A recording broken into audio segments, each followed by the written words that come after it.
People whose first relationship was very long-term, what weird thing did you believe was normal until you started seeing other people? I texted my then new girlfriend about where I was and who I was with about every 30 minutes. After the third time, she told me that she didn't need to get updates on what I was doing, and to just let her know when I got home safe. I remember feeling almost a physical weight being lifted off my chest because I didn't have to worry about my girlfriend freaking out if I didn't update her. I learned what trust felt like that night. I am actually amazed at how many married couples are this way. I just thought it was common sense to trust your spouse is doing what they said they were doing. No point in being crazy until there is a reason to be. In the words of my shrink, worrying doesn't change the outcome. It applies in a lot of situations. Edit, I will forward all the gold and platinum to my therapist. I'm sure he would be pleased to know I spread his mind virus. Thanks. Worrying is like a rocking chair. You feel like you're moving but, in the end, you're in the same place. Worrying is like a rocking chair, it gives you something to do, but it doesn't get you anywhere. Van Wilder. He had a birth defect which left him with 2 holes in the tip of his penis. I thought one was for pee and the other was for sperm. My next boyfriend was very confused when I asked him why he only had 1 hole. Edit, thanks for all the medals. Wow. I'm also embarrassed by how many people have read this. And since there's too many comments to reply to but I kept getting asked, my school sex ed program was separated by gender, so I only learned female anatomy. Dicks aren't pretty so I never went out of my way to look at one up close until I met my boyfriend. Your partner should actually make an effort to spend time with you. You shouldn't have to surprise them to spend any time with them. This makes me sad. Yeah, it sucked. I enjoyed the time I did manage to spend with her so much though, that I couldn't end things. I don't blame her though, she was struggling with depression and it was difficult for her to find the energy to do anything. That makes me even sadder. Well, get this guy as your boyfriend, cause at least he got experience. That some girls, in a relationship, don't like to kiss as often as others. I'm just talking about pecs when Ig gets home etc. I always enjoyed a hello kiss but I guess some girls don't. Rupus Freeson 73 with a username like that I would have also been a little hesitant to get a peck. Why? They've literally said they haven't had an issue in almost 50 years. Maybe it's herpes, Freeson 73. I would lick the side of my first girlfriend's face like a dog and she loved it. My second girlfriend slapped me when I tried it. Edit, my first gold.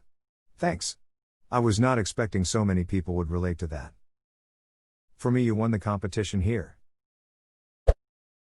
It wasn't super long term, only about a year, but when you're in high school that's fairly long term. My ex was a very clingy dude, sweet but would follow me around every social gathering and get jealous of me spending time with my friends.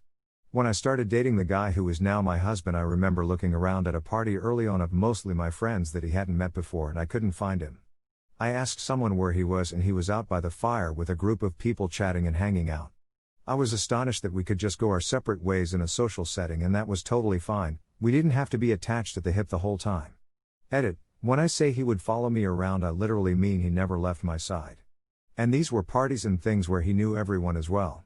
At one point my friend was upset so I went into a bedroom with her and another friend to talk to her and within 5 minutes he came into the room and even though this was obviously private he just stood in there.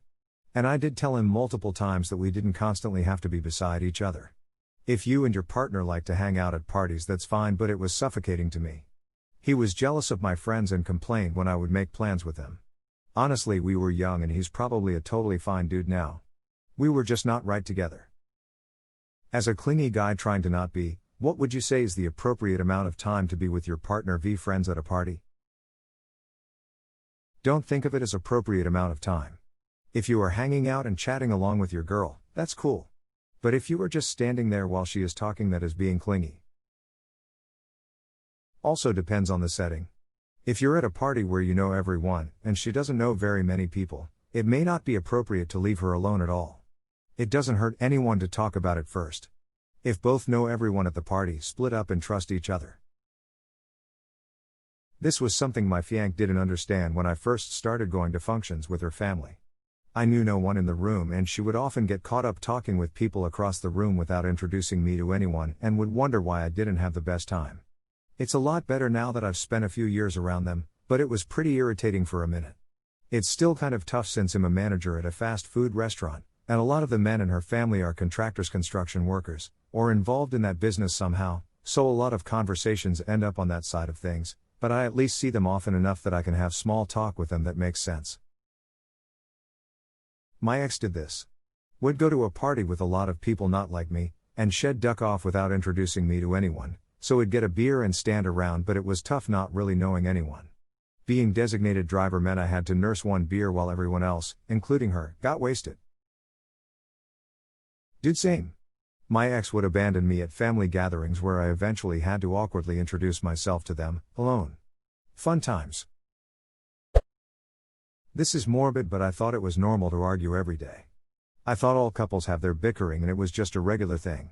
I was astounded when I went into my next relationship and actually got on with the guy and went weeks and weeks without having any issues. It always felt like the bubble was going to burst. Goes to show, don't stay in a relationship just because you've already invested a ton of time. You get one life, spend it with someone who makes you laugh every day. My parents' relationship was like this. When I met my current partner, I told him I would never get married because I don't see the point in being stuck in an argument for the rest of my life. His response was, okay, well, if we communicate, I don't see why we would be always arguing. I didn't get it and didn't want to get into it. One day we were communicating and the conversation was intense, not even arguing, raised voices, and he said, let's take a break from this, I'm feeling frustrated, and I just sat there dumbfounded like, what? You aren't gonna yell at me? Glad you found each other. Glad you found each other. This is getting pretty intense. Let's take a break from this. People's love languages are all different. It's especially jarring when you have a lot of experience doing things a certain way, and then finding out that isn't what somebody else needs. It can take some work to figure out what's inherent to yourself and what was learned from your partner. This is super valid, and I feel like it applies to other types of relationships too. Learning about different ways people express affection for each other and why they might do it that way was a big help for understanding my mom.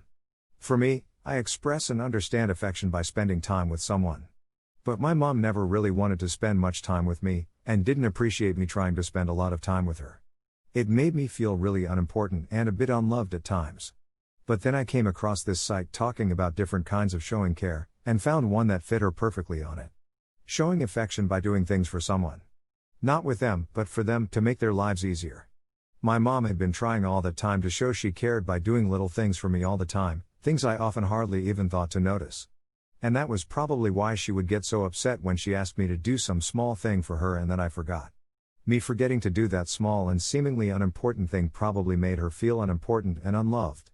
Figuring that out has really helped me understand her. Same here. I live in a different country than my mom and she literally never calls or texts me, which used to upset me. I always have to make the effort to get in touch, but I know through my siblings that she gets so excited when I visit and she organizes lots of activities and things to do together and buys really thoughtful gifts because her love languages are quality time and gift giving.